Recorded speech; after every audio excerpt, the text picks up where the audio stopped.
posisi seorang muslim dari fitnah penguasa. Dari Alqamah bin Wail al-Hadrami, dari bapaknya, dia berkata, Salamah bin Yazid al-Jufi bertanya kepada Rasulullah Shallallahu Alaihi Wasallam, "Wahai Nabi Allah, bagaimana pendapat Anda bila berdiri menguasai kami para pemimpin yang meminta kami memenuhi hak mereka, tetapi mereka menahan hak kami tidak memenuhi hak kami? Apa yang Anda perintahkan kepada kami?" Rasulullah Shallallahu Alaihi Wasallam berpaling dari Salamah.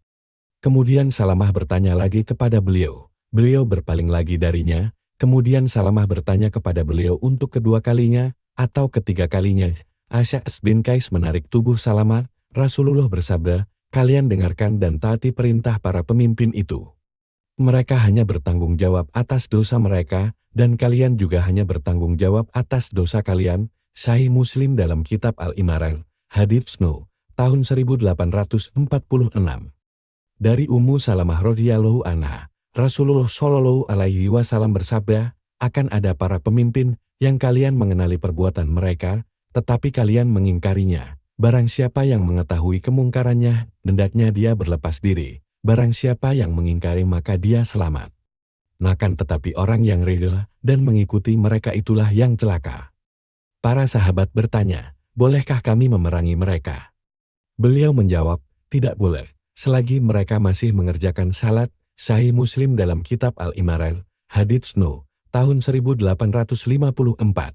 Dari Ka'ab bin Udrah radhiyallahu anhu, Rasulullah Shallallahu Alaihi Wasallam bersabda, akan ada sepeninggalku nanti sejumlah pemimpin, barang siapa yang masuk menemui mereka, lalu dia membenarkan kedustaan mereka, dan membantu mereka dalam kesaliman mereka, maka dia bukan bagian dariku. Aku juga bukan bagian darinya, dan dia tidak akan menemuiku di telaga surga. Barang siapa yang tidak membenarkan kebohongan mereka, dan tidak membantu mereka dalam kesaliman mereka, maka dia adalah bagian dari diriku, aku juga bagian darinya, dan dia akan datang menemuiku di telaga surga. Air At-Tirmizi, Al-Fitan, hadits No. 2360.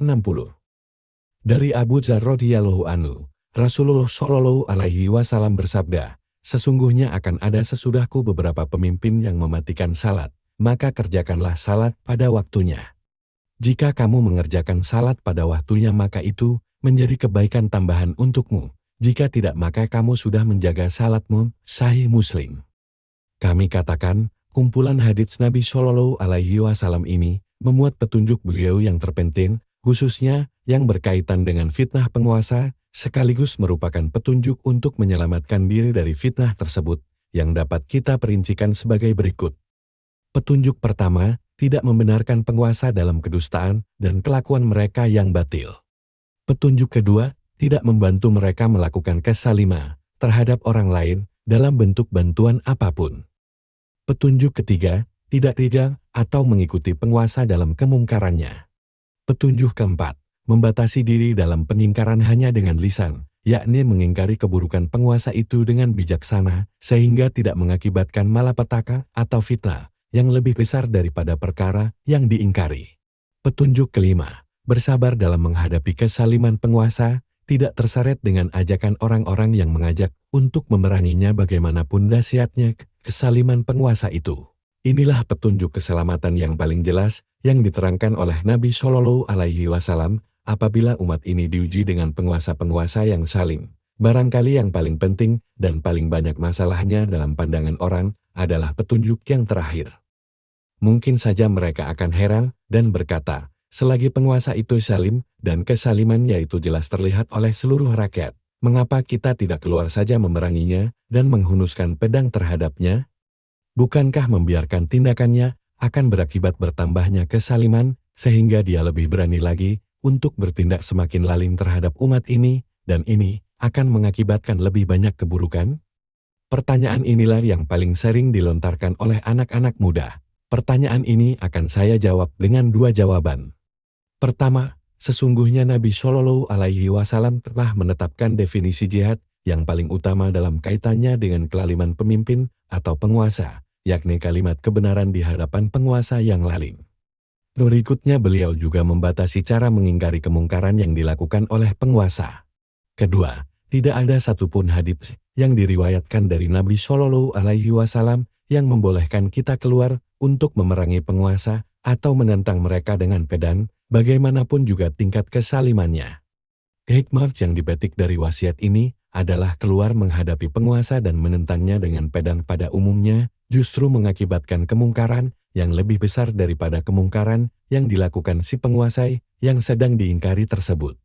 Pada umumnya perbuatan tersebut juga itu akan membukakan untuk setiap individu dari umat ini pintu untuk saling bunuh dan perang antar sesama, perpecahan, dan disintegrasi menjadi kelompok-kelompok kecil. Adapun akibat yang dihasilkan dari keburukan yang menyeluruh ini tak bisa dicegah lagi. Keadaan ini mendorong kita untuk mengarahkan masalah ini dalam bentuk lain, yakni kita mencukupkan diri dengan membantah penguasa yang berbuat zalim itu dengan kata-kata agar dia mau meninggalkan kesalimannya tanpa memeranginya. Meluruskan penguasa dan ajudannya yang zalim dengan tanpa kekuatan senjata, maka itu lebih menyelamatkan umat ini. Tindakan yang sebaliknya sangat mungkin akan mengakibatkan si penguasa kian berani berbuat zalim, selanjutnya umat ini akan kehabisan tenaga dan menyerah kepada kesalimannya sehingga kian menguatkan cengkeraman penguasanya. Ini adalah keburukan yang kita hadapi disebabkan oleh ketidakmauan kita menentang penguasa dengan pedang. Begitu pula mencukupkan diri dalam menerima nasib ini hanya dengan mengingkari penguasa dengan kata-kata lisan seringkali tidak membuahkan hasil yang diharapkan. Bahkan kadang-kadang justru mengakibatkan tindak kelaliman penguasa itu terhadap orang-orang yang mengingkarinya. Lantas dia menyiksa dan membunuh mereka. Bisa jadi ada keburukan di situ, akan tetapi keburukan yang diakibatkan oleh aksi keluar dengan menyandang senjata untuk memerangi penguasa itu pada umumnya lebih besar daripada keburukan yang saya sebutkan. Prinsipnya adalah menyelamatkan umat ini, jangan sampai terjatuh ke dalam fitnah yang lebih besar dalam keadaan yang bagaimanapun juga.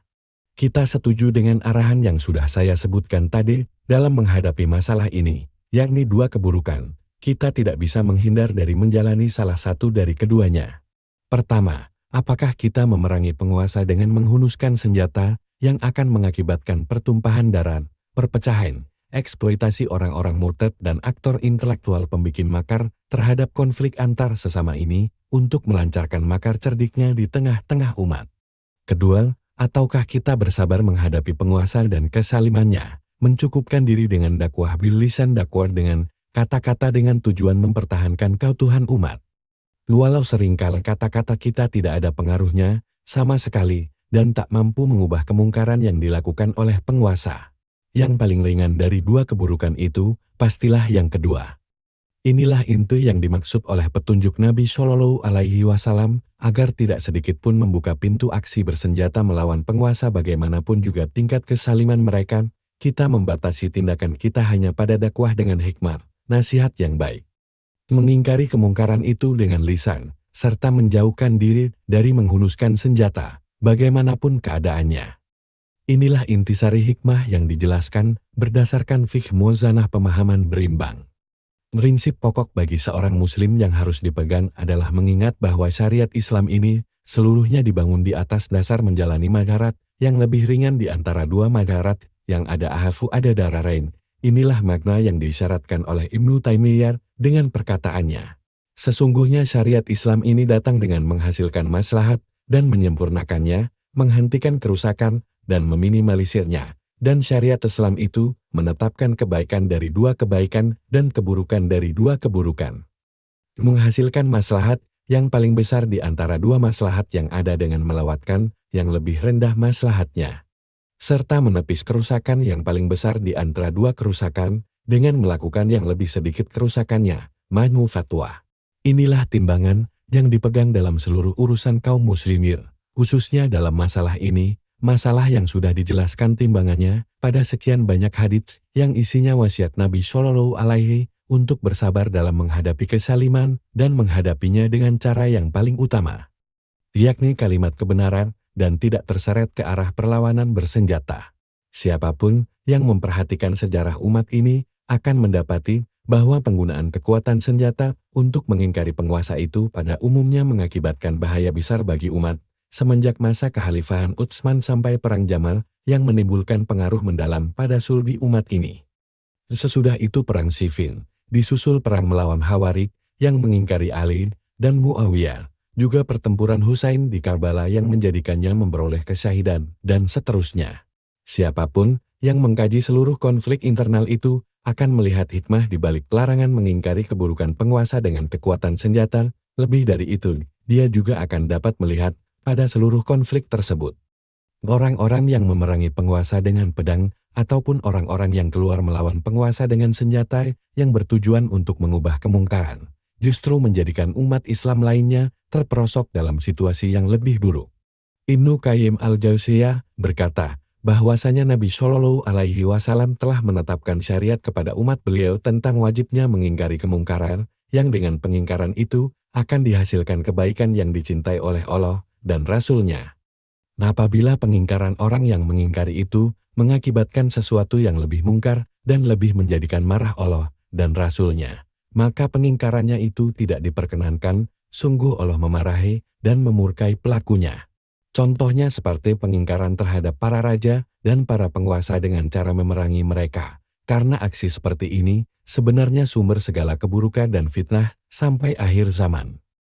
Orang yang memikirkan apa yang terjadi terhadap Islam pada fitnah-fitnah besar dan kecil, niscaya dia dapat melihatnya sebagai akibat dari disia-siakannya ajaran pokok ini dan tidak adanya kesabaran terhadap kemungkaran. Lantas pihak yang mengingkari kemungkaran tersebut berusaha penghilangannya. Kemudian lahirlah dari tindakan itu suatu fitnah yang lebih besar daripadanya. Sungguh Rasulullah Shallallahu Alaihi Wasallam melihat di Mekah kemungkaran terbesar dan beliau tidak mampu mengubahnya. Akan tetapi tatkala Allah membebaskan Mekah dan kota itu menjadi negara Islam, maka beliau bertekad untuk mengubah bangunan Baitullah dan mengembalikannya pada fondasi yang dibuat Nabi Ibrahim alaihi salam dahulu. Akan tetapi beliau menahan diri dari melakukan itu, padahal beliau mampu dan berkuasa untuk melakukannya, karena khawatir terjadinya fitnah yang lebih besar daripada itu, yakni keberatan kaum Quraisy terhadap tindakan beliau itu. Karena kaum Quraisy baru saja masuk Islam dan mereka belum lama meninggalkan kekafiran. Oleh karena itulah Nabi Shallallahu Alaihi Wasallam tidak mengizinkan orang mengingkari para pemimpinnya dengan kekuatan tangan. Karena itu akan mengakibatkan terjadinya fitnah yang lebih besar daripada fitnah akibat kemungkaran yang dilakukan oleh sang pemimpin, Ilam al-Muwakkin. Sudah diketahui bahwa Musa alaihi salam ketika dia pergi menemui Rabb-Nya, terjadilah fitnah di kalangan kaumnya, sehingga mereka menyembah patung anak sapi yang dibuat oleh Samiri. Kemudian Harun alaihi salam berusaha mengajak mereka untuk meninggalkan kekafiran dan kembali kepada janji mereka yang awal, tetapi mereka tidak menggubris ajakan Harun itu. Pada saat itu Harun membatasi dirinya untuk mengubah kemungkaran itu hanya dengan lisannya atau dengan perkataannya saja, tidak mengubahnya dengan tangan, walaupun dia berstatus sebagai pengganti Musa untuk memimpin kaumnya. Tatkala Musa pulang dan melihat penyembahan patung anak sapi terjadi di tengah kaumnya, maka marahlah Musa terhadap Harun. Karena saudaranya itu tidak menggunakan kekuatan untuk mengubah kemungkaran, Harun menjelaskan kepada saudaranya alasan di balik sikapnya yang tidak menggunakan kekuatan. Berdasarkan kebijaksanaannya, dengan ucapannya sesungguhnya aku khawatir bahwa kamu akan berkata, kamu telah memecah belah Bani Israel. Harun mengetahui bahwa pengaruh dan reputasi dirinya di tengah-tengah Bani Israel tidak sekuat Musa. Andai kata dia hendak mengingkari mereka dengan kekuatan, niscaya akan mengakibatkan keburukan, perpecahan, dan bunuh-bunuhan antar sesama Bani Israel. Dirinya lebih memilih untuk bersabar dan membiarkan urusan itu, agar persatuan Bani Israel tetap terjaga sampai datangnya sang pemimpin dan pemegang urusan yang sebenarnya. Yakni orang yang mampu mengubah kemungkaran itu dengan kekuatan tanpa mengakibatkan kemungkaran yang lebih dahsyat daripada kemungkaran yang diingkari.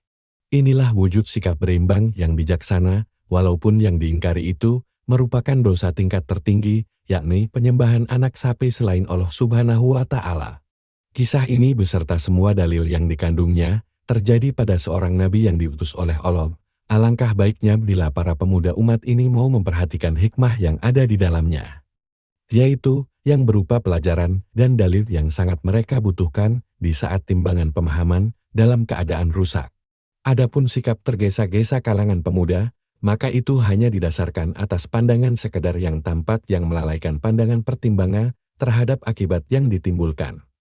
Masih ada pertanyaan, Bukankah bersabar dalam hal ini menjadikan si penguasa terus-menerus melakukan keburukan? Pertanyaan ini dijawab, sabar yang dimaksud dalam hadits itu berlaku khusus dalam perkara kelaliman, pilih kasih, dan dihalanginya hak yang menimpa rakyatnya. Adapun dalam perkara dakwaan kalimat, yang hak di hadapan penguasa zalim hukum dalam segala bentuknya terhadap penguasa atau ajudannya. Maka lapangan terbuka seluas-luasnya dan pintu untuk itu terbuka selebar-lebarnya. Menyatakan dakwaan itu merupakan tingkat jihad yang tertinggi dan diharapkan terjadinya perubahan positif dengannya. Apabila niat yang baik itu sudah sempurna dan tujuannya pun hanyalah mencari keridaan Allah. Jika saja metode ini tidak menghasilkan dampak yang diberkahi niscaya Rasulullah Shallallahu Alaihi Wasallam tidak akan menasihatkannya dan tidak akan menjadikan pelakunya berada di tingkat tertinggi di antara para syuhada.